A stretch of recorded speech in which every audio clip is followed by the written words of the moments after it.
20 साल पहले हमारे यहाँ बिशुनपुरा में जब उग्रवादी रहते थे, उस समय हम लोग पूरा सेफ सेफ थे।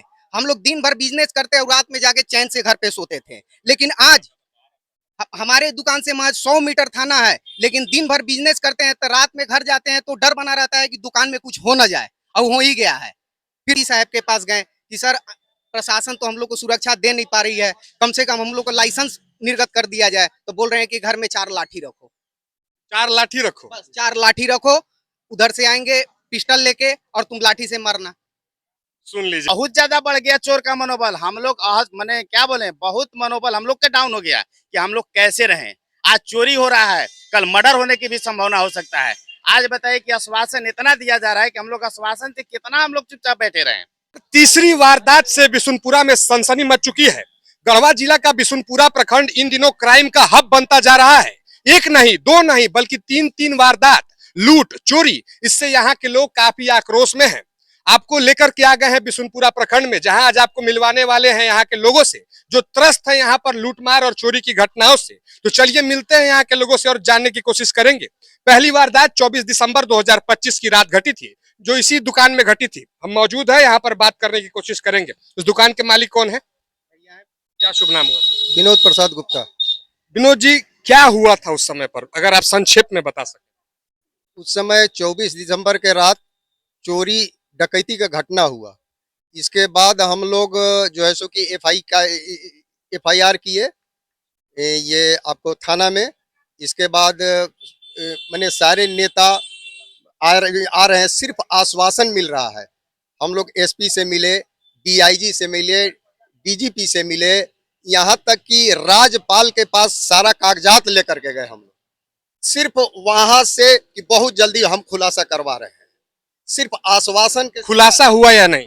सिर्फ आश्वासन मिला है आज तक, और कुछ नहीं मिला है।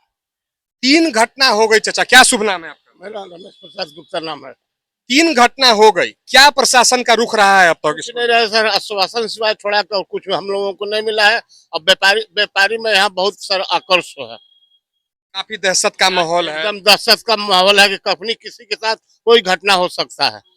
ये बताइए, जानना चाहेंगे आपसे, आप लोग क्या कुछ किए इस घटना को लेकर के? बहुत सारे। सबसे पहले मेरे दुकान में एसपी साहब भी आए, घटना के 2 दिन बाद डीएसपी साहब आए कि बहुत जल्द हम घोषणा करेंगे, लेकिन कुछ नहीं हुआ। इसके बाद हम ये डाल्टनगंज डीआईजी साहब के पास गए, अपना वहां भी अपना समस्या रखे। वो भी वो आश्वासन दिए कि बहुत जल्द हम सबका रिसीविंग मेरे पास है, सब आश्वासन दिए। किससे किससे मिले हैं आप लोग अभी तक, ये बताइए।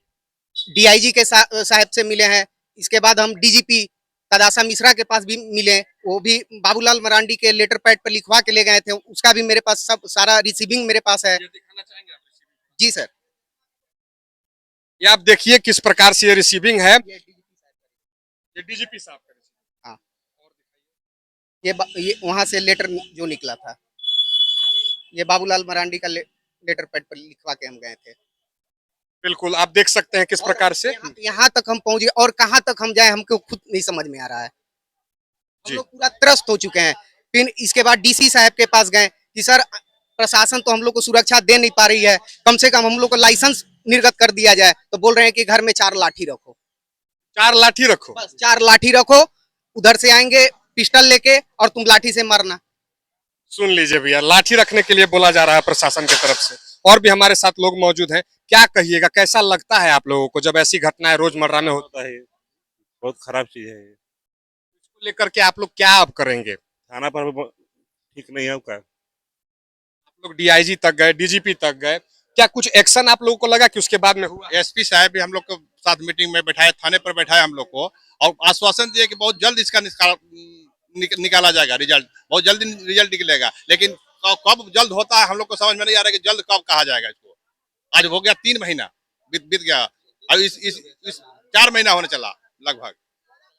एसपी साहब के साथ हम लोग खुद स्वतः अपने आप बोले थे, उस समय बोले थे कि लाइसेंस का भी निर्गत करेंगे आप लोग को। हाँ, आप लोग को जिसको भरना है वैकेंसी उसमें भरिए। सुनने में आया था कि बोला गया था कि आप लोग गन का लाइसेंस ले सकते हैं सुरक्षा के लिए, उसमें क्या हुआ? अभी तक कुछ नहीं हुआ। फाइल मेरा वहाँ पे डीसी साहब के पास पड़ा हुआ है, बराबर पता करते हैं तो बस जांच चल रहा है, जांच चल रहा है। आखिर सोचने का विषय है कि बिशुनपुरा में ही क्यों लगातार तीसरी घटना घट रही है। एक घटना के बारे में आप लोग बताना चाहेंगे जहां पर लूट लिया गया था एक व्यक्ति को। बस वहां पे आगे बैंक के पास उसका भी अभी तक उसका हमने पूरा डिटेल निकाल के चेहरा तक दे चुके हैं, चेहरा तक उसका भी मेरे पास है, सारा वीडियो बना हुआ है, वो भी नहीं निकाल पाए हैं। सीसीटीवी फुटेज से चेहरा दे दिए हैं हम लोग। सीसीटीवी फुटेज अपना कैमरा से हम निकाल करके उस चोर का जो पीछा कर रहा था उसका हम फोटो दिखाए थे प्रशासन को, लेकिन अभी तक जब फोटो हम दिखा रहे हैं तब भी नहीं, तब का हाथ धरा देंगे कि यही चोरी किया है। हाँ यही है, हाँ जो झोला लूट के भागा था। क्या शुरू से ऐसा था कि पहले भी चोरी होती थी कि अभी शुरू नया ये हुआ है चलन? पहले ये नहीं होता था। आज के 20 साल पहले हमारे यहाँ बिशुनपुरा में जब उग्रवादी रहते थे उस समय हम लोग पूरा सेफ थे। हम लोग दिन भर बिजनेस करते और रात में जाके चैन से घर पे सोते थे। लेकिन आज हमारे दुकान से महज 100 मीटर थाना है, लेकिन दिन भर बिजनेस करते हैं तो रात में घर जाते हैं तो डर बना रहता है कि दुकान में कुछ हो ना जाए, और हो ही गया है। फिर होने के बाद भी अभी डर लगता है। प्रशासन से हम लोग कोई उम्मीद अब रह ही नहीं गया है। मनोकामना ज्वेलर्स वाले मुद्दे पर क्या? कल के रात में मनोकामना ज्वेलर्स में भी यही सेम घटना घट गया, लेकिन प्रशासन बस वही आश्वासन देते रहे।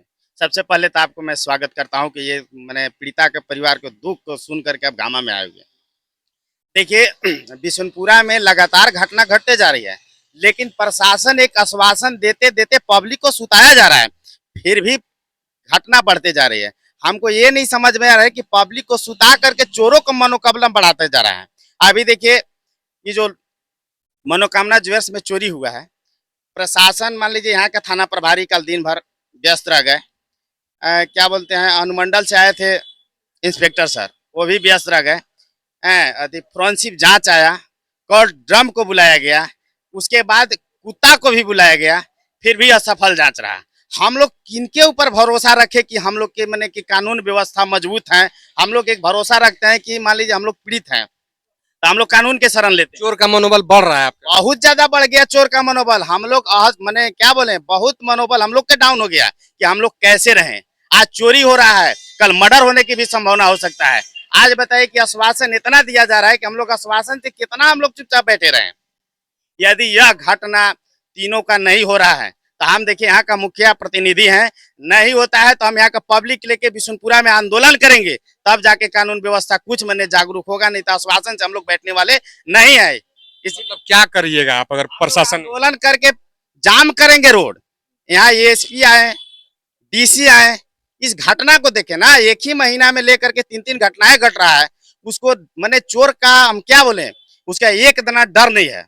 इससे कि मान लीजिए 50 लाख का चोरी हुआ, हो सकता है कि हम आज 1 लाख का चोरी करें, यदि वो पकड़ा जाए तो 50 लाख मेरा ही परमानेंट हो जाए, उतना तक भी उसको डर नहीं है। हम कैसे महसूस करें। एगो देखिए इसी जगह अमित कुमार जो है गुप्ता थे, बेचारा मैंने किसी तरह से 2 रुपया कमाते थे बाहर, मैंने देहात में जाकर के, उसको बाजार में छीन करके थाने ही के तरफ से निकला और वो नहीं पता चला। अब अगर पुलिस प्रशासन के द्वारा कुछ कार्रवाई नहीं होती है तो आप लोग एकबद्ध होकर आंदोलन करेंगे, यही कह रहे हैं? करेंगे, नहीं करेंगे तो मान लीजिए कानून व्यवस्था हम लोग सोते नहीं न रहेंगे। सोने से तो हम लोग को नहीं लग रहा है कि हमको मैंने सुरक्षित महसूस कर पाएंगे। जनप्रतिनिधि किया जाए, सुरक्षा व्यवस्था दिया जाए, अब हम लोगों को हर घर में लाइसेंस दिया जाए, राइफल बंदूक जो लेने लग जैसा सक्षम है वैसा दिया जाए, हम लोग अपने सुरक्षा कर लेंगे। जनप्रतिनिधियों का समर्थन मिला आप लोगों को? कभी कुछ उनके द्वारा कहा गया हो? जैसे आश्वासन खाली दिया जा रहा है कि मुखिया जी देख लेंगे, हो जाएगा, कर रहे हैं, प्रयास लगल है। तो कितना प्रयास, 3 महीना घटना होते जाए तब तक से पता चला कि अब घटना बढ़ते जाता है ना, अरे बढ़ते जा रहा है। यदि घटना रुका हुआ होता तो हम लोग को होता है कि चलिए इतना पर एक्टिव प्रशासन है, घटना नहीं हो रहा है, घटना तो रुका रहना चाहिए था, लेकिन फिर भी घटना बढ़ते। आप देख रहे थे किस प्रकार से बिशुनपुरा में लूट और चोरी के मामलों को लेकर लोग यहाँ पर त्रस्त हैं। नए एसपी के लिए नई चुनौती है। अब देखते हैं पुलिस इस वारदात को किस तरह से देखती है और क्या कुछ खुलासा होने वाला है। पुलिस के लिए काफी बड़ी चुनौती है। आप देख रहे थे संवाददाता प्रथम की रिपोर्ट।